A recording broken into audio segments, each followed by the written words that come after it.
The ecological climate emergency we are facing today has become one of the most defining challenges of this century, and communities who have contributed little to the problem are bearing the brunt of its impacts.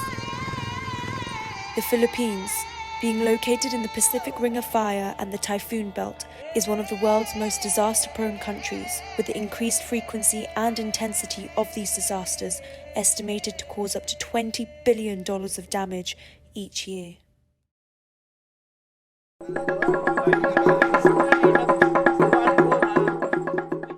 Because of climate change, communities whose livelihoods are dependent on the climate are increasingly becoming more vulnerable.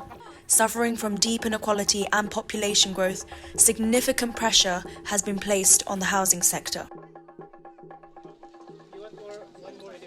4 million families currently live without safe and sanitary housing, meaning that the government will be required to build 300,000 houses annually if it were to meet the projected 6.5 million backlog of houses by 2030. With a poverty rate of 22%, a significant portion of these houses will have to be for social housing. Despite this, the Philippines is one of Southeast Asia's fastest growing economies, and significant investment into infrastructure is driving its economic growth. Although development is welcomed from a socio-economic perspective, it comes with a significant environmental price. The influence of material selection on the environmental impacts of a building cannot be understated. In the Philippines, like in many countries around the world, reinforced concrete is the most widely used material for buildings. Reinforced concrete has incredible properties, but the process of making cement is causing enormous harm to our planet. Bamboo for Better is exploring whether a locally abundant giant grass, bamboo, can provide a better alternative and reduce the environmental burden of development.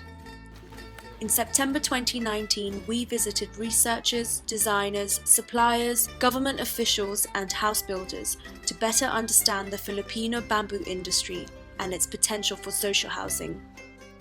Perhaps bamboo's biggest appeal is its environmental qualities. It is estimated that it takes half the energy to produce bamboo compared to timber, and that bamboo plantations have been found to sequester similar levels of CO2 as wood forests. The sprawling root system of these plantations also provide ecological benefits such as flood alleviation and soil erosion protection. Moreover, unlike timber, once harvested, bamboo culms naturally regrow and only require 3 to 5 years to mature before being suitable enough for construction. Bamboo can also play an important part in the tree planting movement. With over 62 species native to the Philippines and 15 already commercially viable, bamboo has been used by the local people for generations. We headed into the depths of the Filipino hills to the vibrant, tight-knit community of Tagacaulo in Upper Lumabad to understand the cultural importance of bamboo and its potential as a resource to drive development. The indigenous Tagacaulo community have developed a connection with bamboo that goes beyond its primary physical uses. So basically, this is for catching fish, panghuli sa isda. Okay. Ano sa'yo tawag ani? Sabong. Sabong. Na bagte. Isa na te? Buun. The local government is not only carefully preserving bamboo heritage through education and local schemes, but have also recognised the economic potential of the plant. They propose to plant 70 hectares of bamboo for flood protection, with a secondary aim of creating a bamboo industry. I am Joel Martinez. I am the Municipal Environment and Natural Resource Officer in charge of this municipality. We are proposing to establish at least 30 hectares compact area for bamboo so that the government like DTI, Department of Trade and Industry can provide 1 unit village type bamboo processing plant so that they can start in their livelihood program. These local governments are not limiting bamboo to traditional craft industries and are recognizing it as a material that can be as widely used as timber. Through sustainable management of forests and supply chains, new bamboo-based industries can drive the much-needed economic development in rural areas. To gain a wider perspective of the bamboo industry in the Philippines, we visited Base Bahay Foundation in the bustling megacity of Manila. Best Bahay is an initiative of Hilti Foundation in the Philippines created to promote the use of bamboo in social housing. Right now, we are more focused on research, so we want to improve our technology and work with universities around the world to provide a better way to build using bamboo. Established in 2014, Base Bahai Foundation is an NGO founded on the principles to innovate alternative building technologies to provide sustainable, resilient, and affordable housing for those who need it the most. The Innovation Center in Makati hopes to be a global research center for alternative materials. Interest in bamboo is often driven by Western academics in places where the plant does not grow. We want to have here a very recognized bamboo research center in the world. So every time everybody thinks I need to research bamboo, they say I need to go to Manila. This center aims to be a bridge between the local and international universities and facilitate innovation through collaboration. Through their work, they have evolved the Colombian Barraque construction method and have successfully developed the frame technology for housing to create the cement bamboo frame house. Base Bahai's wider vision is to export their technology to other countries to turn bamboo into the material of choice for housing.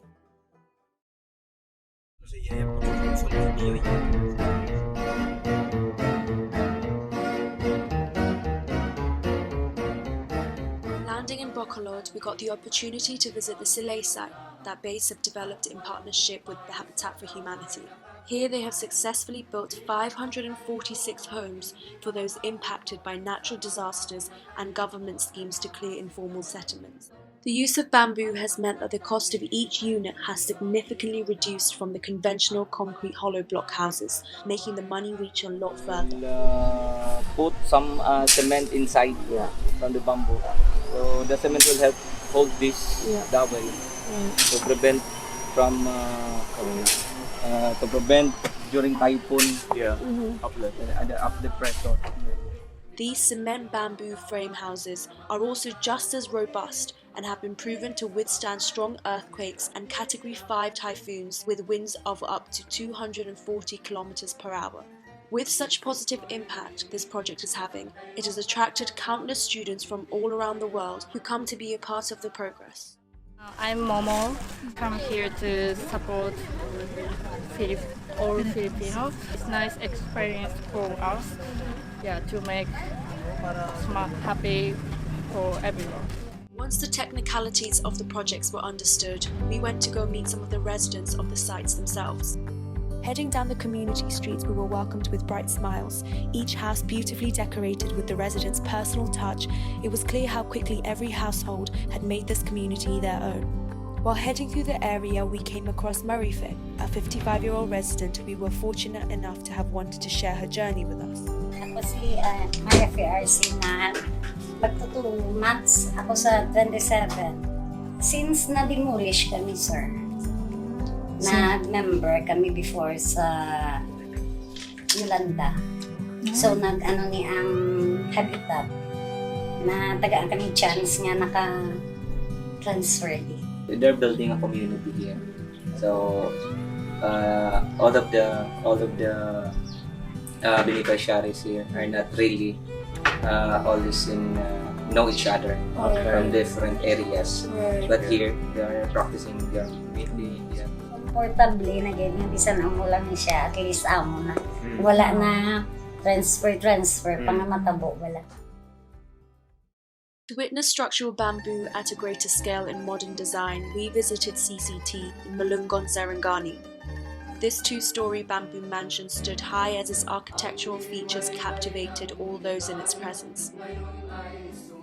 Okay, so this farm/resort is basically about educating the community about how to do better agriculture and how to treat bamboo. So on the top floor, 400 people can stand there and the structure is still really stable. Although it is on the complete different side of the spectrum from the traditional stilt houses we saw previously, architecturally impressive buildings like this mansion are important in proving the boundaries this material can be pushed to and to captivate the interest of audiences worldwide. We started originally here, and then they got an extension down there.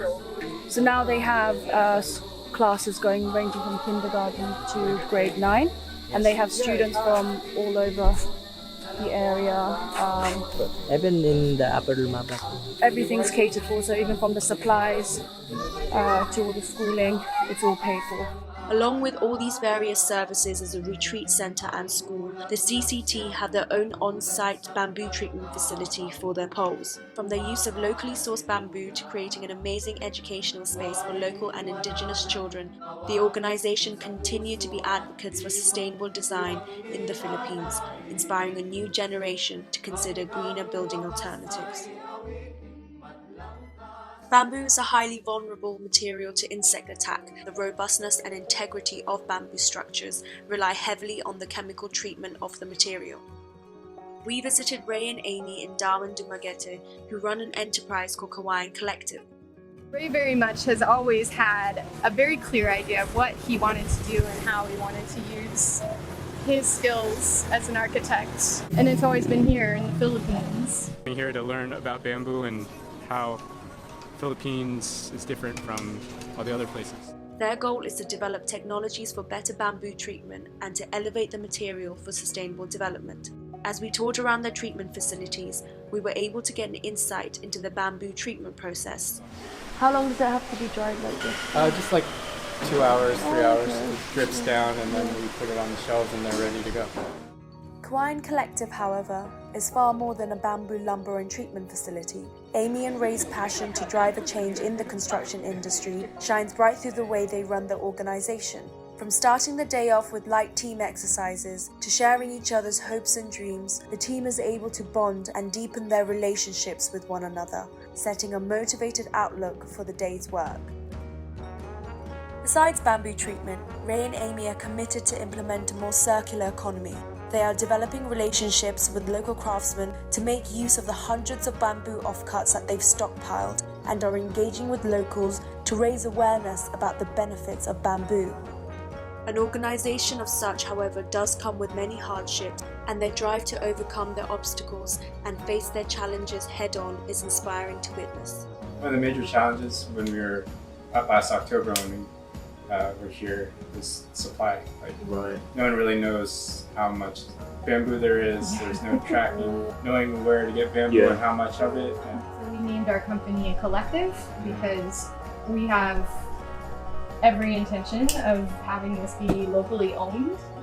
Following our tour of the treatment facility, Amy and Ray took us around Dumaguete to experience the wonderful range of bamboo structures in the area.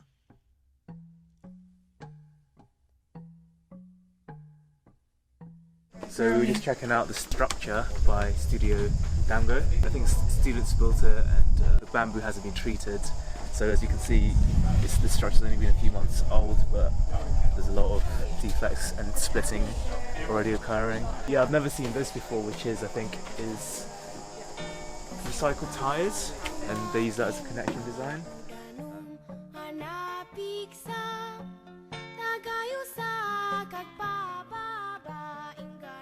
From Base Bar High successfully building affordable and resilient bamboo houses and Kawain Collective leading the way in bamboo treatment, to CCT pushing architectural creativity and the community of Upper Lumabad using bamboo as a resource for development, it is evident that despite being in its early stages, the bamboo industry in the Philippines has enormous potential.